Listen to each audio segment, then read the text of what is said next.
ومثل الذين ينفقون أموالهم ابتغاء مرضات الله وتثبيتا من أنفسهم كمثل جنة بربوة أصابها وابل فآتت أكلها ضعفين۔ اور ان لوگوں کی مثال جو اپنا مال خرچ کرتے ہیں اللہ تعالیٰ کی مرضی اور اس کی رضا کو چاہنے کے لیے، وَتَثْبِيتًا مِّنْ أَنفُسِهِمْ، اور اپنے آپ کو، اپنے نفس کو ثابت قدم رکھنے کے لیے، كَمَثَلِ جَنَّةٍ، تو اس کی مثال اس باغ کی طرح ہے، بِرَبْوَةٍ، جو ایک چٹان اور ایک واضح ٹیلے پر موجود ہے، أَصَابَهَا وَابِلٌ، پھر اس کو بارش پہنچتی ہے، فآتت اکلها ضعفین، بس وہ اپنا پھل دگنا لے آتا ہے، فإن لم يصبها وابل فطل، بس اگر اس کو موسلا دھار بارش نہ آئے تو بس تھوڑی سی پھوار ہی کافی ہو جاتی ہے، واللہ بما تعملون بصیر، اور اللہ جو تم کرتے ہو اس کو دیکھ رہے ہیں۔ ایود احدکم ان تکون لہ، کیا تم میں سے کوئی ایک اس بات کو پسند کرتا ہے کہ اس کے لیے ایک باغ ہو، من نخیل و اعناب، انگوروں کا اور کھجوروں کا، تجری من تحتها الانہار، پھر اس باغ کے نیچے نہریں بھی بہتی ہوں، لہو فیہا من کل الثمرات، تو اس باغ میں اس آدمی کے لیے ہر طرح کے پھل موجود ہیں، وَأَصَابَهُ الْكِبْرُ، اور یہ باغ کا مالک بڑھاپے کو پہنچ جائے، وَلَهُ ذُرِّيَّةٌ ضُعَفَاء، اور اس آدمی کے لیے چھوٹی چھوٹی کمزور اولاد بھی ہو، فَأَصَابَهَا إِعْصَارٌ، پس اچانک آگ کا ایک بگولا آئے، فاحترقت، سارے باغ کو جلا دے، كذلك يبين الله لكم الآيات لعلكم تتفكرون، اسی طرح اللہ اپنے احکامات کو تمہارے لیے کھول کھول کے واضح کر کے بیان کرتا ہے تاکہ تم سمجھو۔ گزشتہ آیات میں ان لوگوں کا ذکر کیا تھا جو صدقہ خیرات تو کرتے ہیں لیکن کچھ شرائط کا لحاظ نہ رکھنے کی وجہ سے وہ صدقے کے ثواب سے محروم ہو جاتے ہیں۔ صدقہ اللہ تعالیٰ کی ایک بہت بڑی عظیم نعمت بھی ہے اور ایک عبادت بھی ہے، لیکن اس میں شرائط کو ملحوظ خاطر رکھا جائے، ورنہ اس صدقے کا کوئی ثواب نہیں ملے گا قیامت کے دن۔ آج اللہ پاک ان آیات میں ان لوگوں کا ذکر فرما رہے ہیں جو صحیح طرح صدقہ کرتے ہیں، اور صدقے کا جو مقصد ہے اسی مقصد کے لیے ہی صدقہ کرتے ہیں، تو اللہ ان کو مثال سے سمجھا رہے ہیں۔ فرمایا مثل الذین ينفقون اموالهم، دیکھیں ان لوگوں کی مثال جو اللہ کے راستے میں مال خرچ کرتے ہیں، ابتغاء مرضات اللہ، اور خرچ کرنے کا مقصد ہوتا ہے اللہ کی رضا کو ڈھونڈنا، اللہ کو منانا، اخلاص، تاکہ میرا اللہ مجھ سے راضی ہو جائے، اور اللہ کی رضا ہی سب سے بڑی چیز ہے۔ اور مومن کا اپنی زندگی میں بڑا مقصد وہ اللہ کی رضا ہے۔ قرآن مجید میں آتا ہے وَرِضْوَانٌ مِّنَ اللَّهِ اکبر، اللہ کی رضا سے بڑھ کر اور کوئی چیز نہیں ہے دنیا میں۔ جس سے اللہ راضی ہو گیا اس کو سب کچھ مل گیا، اور جس سے میرا رب ناراض ہو گیا، اللہ اس سے روٹ گیا، سمجھو اس نے دنیا میں کچھ بھی نہیں کمایا۔ اس لیے بہت ساری احادیث میں حضور علیہ السلام نے ہمیں دعائیں سکھلائی ہیں، اور اس میں رضا کے صیغے ہیں۔ اللہ تعالیٰ سے اس کی رضا مانگو، اللہم انی اسألک رضاک والجنہ، اے رب میں تجھ سے تیری رضا مانگتا ہوں اور جنت مانگتا ہوں، واعوذ بک من سخطک والنار، اے اللہ میں تیرے غصے سے، جہنم سے پناہ مانگتا ہوں۔ ایک اور دعا ہے اس میں بھی یہ صیغے ہیں، اللہم ارض عنی رضا لا تسخط بعدہ ابدا، اے اللہ تو مجھ سے راضی ہو جا، ایسا راضی ہو جا کہ بعد میں کبھی مجھ سے ناراض بھی نہ ہونا۔ تو غرض اس طرح کے صیغے جن میں رضا کا لفظ آتا ہے، اللہ کی خوشی کا لفظ آتا ہے کہ اللہ مجھ سے خوش ہو جائے، یہ مومن کا سب سے بڑا مقصد ہے۔ ہر عبادت میں مطلوب وہ اللہ کی رضا ہونی چاہیے کہ میں اس لیے کر رہا ہوں کہ میرا اللہ مجھ سے راضی ہو جائے۔ تو اللہ پاک فرما رہے ہیں جو لوگ مال خرچ کرتے ہیں ابتغاء مرضات اللہ، اللہ کو راضی کرنے کے لیے، اخلاص ہے، دکھلاوا نہیں ہے، ریاکاری نہیں ہے۔ نمبر 2، وَتَثْبِيتًا مِّنْ أَنفُسِهِمْ، وہ مال خرچ کرتے ہیں، ان کی دوسری غرض اپنے نفس کی اصلاح ہے، اپنے نفس کی ثابت قدمی ہے، اس لیے مال خرچ کر رہا ہوں تاکہ میرے دل سے بخل نکل جائے۔ بخل یہ ایک بہت بڑی بیماری ہے، بہت بڑا انسان کے اندر ایک عیب ہے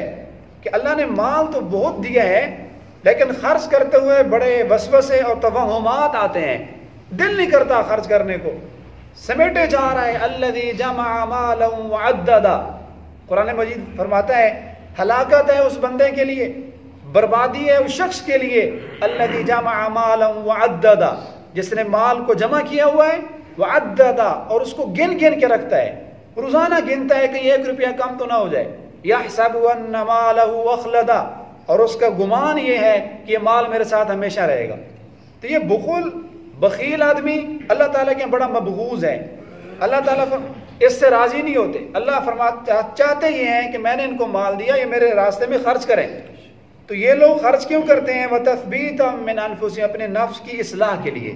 تاکہ میرا نفس، میرا جی اللہ کے احکامات کے اوپر لگا رہے، اللہ کی عبادات کے اوپر کاربند رہے، نماز، روزہ، زکوٰۃ، عشر، جتنی چیزیں کہ اللہ مجھے حکم دے رہے ہیں، میرا نفس ان پہ لگا رہے۔ تو جس بندے کی یہ 2 غرضیں ہیں، ينفقون اموالهم، مال خرچ کرتے ہیں اس لیے کہ ابتغاء مرضات اللہ، اللہ کی رضا تلاش کرتے ہیں، وتثبیتا من انفسہم، اس لیے کہ میرا نفس سیدھا رہے اور میرا جی، میرا دل وہ اللہ کی طرف متوجہ رہے۔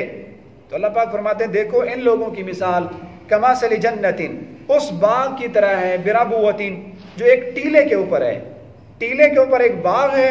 اصابھا وابل، اس کے اوپر موسلا دھار بارش آ جاتی ہے، تو بارش برسنے سے آتت اکلھا ضعفین، یہ باغ اپنا پھل دگنا دیتا ہے۔ بارش برسنے سے جو پہلے پیداوار یا کھیتی ہوتی ہے، اس بارش کے آنے کی وجہ سے وہ کھیتی دگنی لے آتا ہے۔ اگر پہلے 100 من ہوتی ہے تو بارش کے برسنے سے 200 من لے آیا، کتنا مالک خوش ہوگا جس کا باغ، جس کی پیداوار، جس کی کاش دگنی ہو جائے۔ فَإِن لَّمْ يُصِبْهَا وَابِلٌ فَطَلْ، اگر اس کو موسلا دھار بارش نہ آئے، ہلکی سی پھوار بھی آ جائے تو وہ بھی کافی ہے۔ تو جیسے یہ باغ جو ایک ٹیلے کے اوپر ہے، اس ٹیلے سے مراد انسان کی نیت ہے، زمین جو ہے اس سے مراد جو ہے انسان کی نیت۔ اگر انسان کی نیت ٹھیک ہے، پھر اس کے اوپر موسلا دھار بارش آ جائے، یعنی یہ بہت زیادہ اللہ کے راستے میں خرچ کر دے، اس بارش سے مراد انسان کی سخاوت ہے، فیاضی ہے۔ تو اگر زمین درست ہے، ٹیلے کے اوپر ہے، یعنی نیت ٹھیک ہے،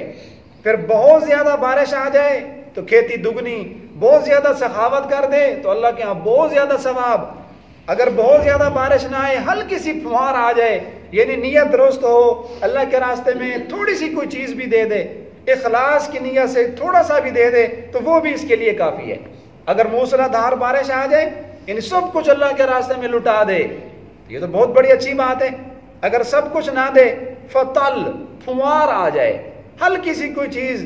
جیسے ایک آدمی کے بارے میں لکھا ہے کہ مسجد بن رہی تھی تو اس نے مسجد کے اندر جا کے اپنی ایک اینٹ شامل کر دی،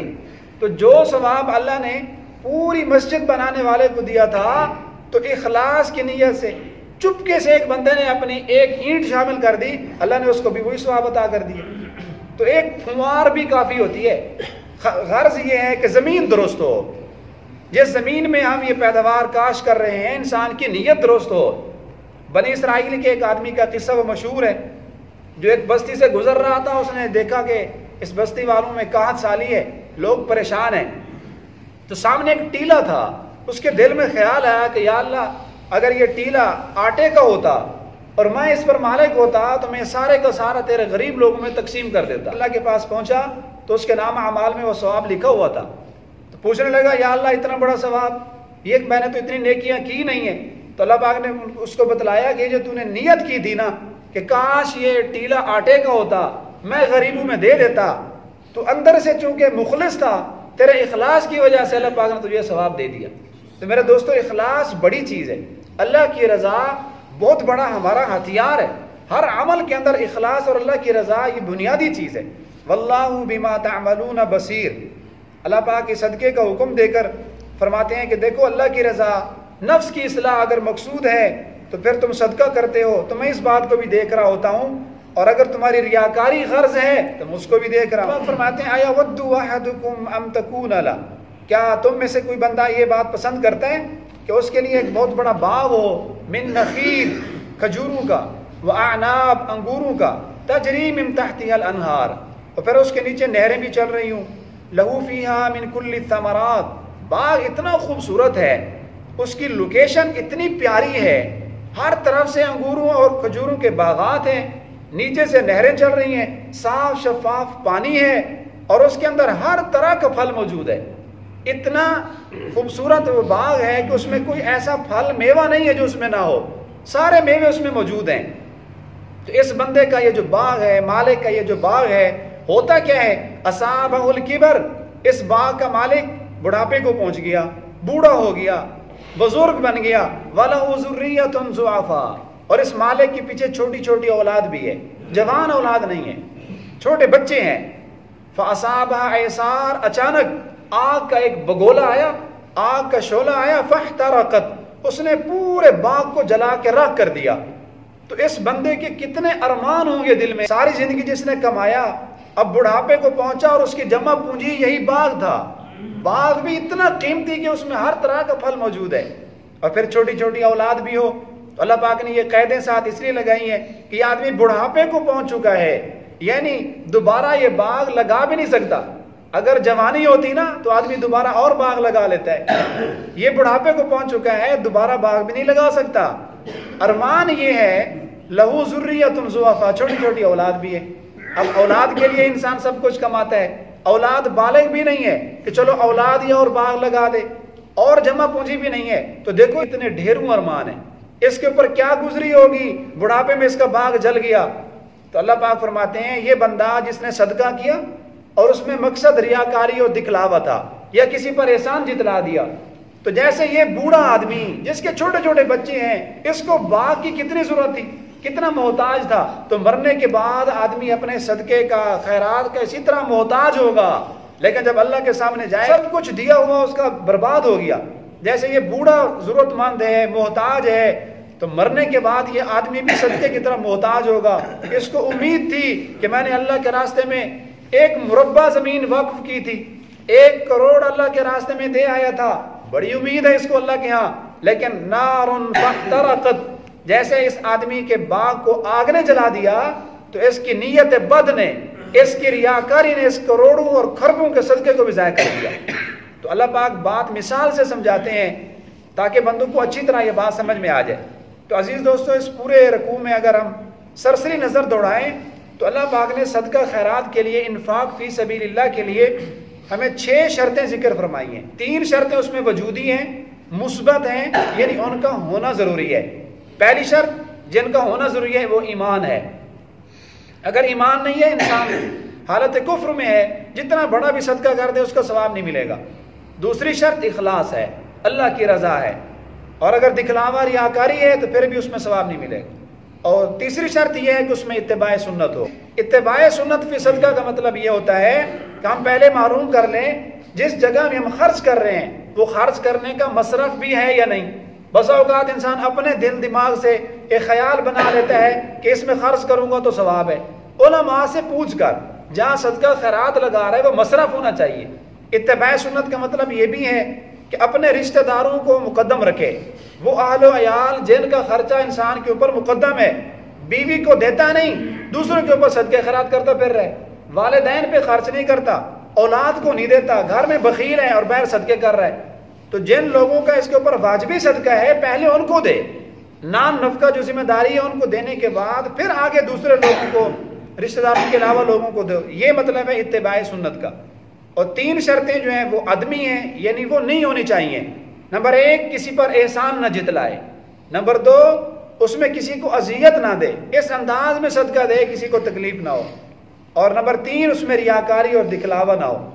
کذالک یبین اللہ لکم الآیات لعلکم تتفکرون۔ اللہ پاک فرماتے ہیں میں تو اسی طرح تمہارے لیے اپنے احکامات کھول کھول کر مثالیں دے دے کے تمہیں سمجھا رہا ہوں، لعلکم تتفکرون، تاکہ تم سمجھ جاؤ اچھائی کیا ہے، برائی کیا ہے، سنت طریقہ کیا ہے اور بدعت کیا ہے۔ اب سمجھنا یہ تو تمہارا کام ہے۔ اللہ تعالی ہمیں بھی غور و فکر کرنے اور سمجھنے کی توفیق عطا فرمائے۔